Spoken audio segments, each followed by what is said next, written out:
Salut tout le monde! Alors en théorie, quand tu fais de l'humour, et plus particulièrement de l'humour basé sur l'actualité, les blagues vieillissent mal, sauf chez nous où l'actualité est tellement redondante que les vannes ne prennent pas une ride. Exemple, il y a 79 ans avait lieu le débarquement de Normandie. Eh ben en y réfléchissant bien, je me dis, heureusement que le débarquement n'a pas eu lieu en Belgique parce que sinon aujourd'hui encore on se poserait la question, dis Robert, qu'est-ce qu'on fait des bâtiments? On les rénove ou pas? Non mais par exemple, après la guerre, la ville de Caen, ils ont mis 20 ans pour la reconstruire. 20 ans pour reconstruire une ville. Nous, en 40 ans, on n'a pas fini la rénovation de la façade du palais de justice de Bruxelles.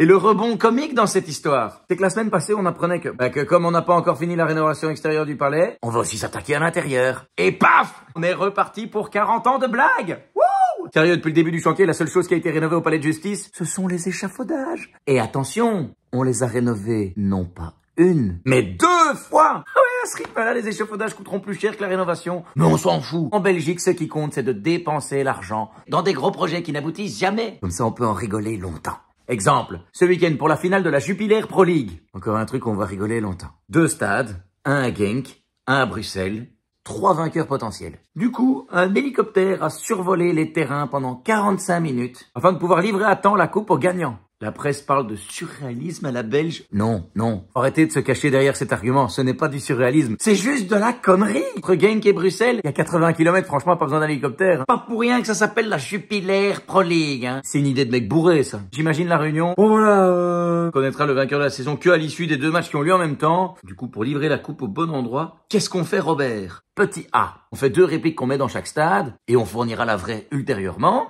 Petit B, on met la coupe dans un des 2 stades, et puis si c'est pas le bon, la presse pourra toujours titrer « Surréalisme à la Belge ». La coupe du championnat n'était pas dans le bon stade, ils ont dû engager un taximan pour la porter au bon endroit. Ce qui pour la Belgique paraît plutôt plausible. Ou petit C, mon Robert, on loue un hélicoptère, on vole pendant toute la seconde mi-temps, et dès qu'on connaît le gagnant, on atterrit près du bon stade pour venir remettre la coupe. Qu'est-ce que t'en penses, Robert?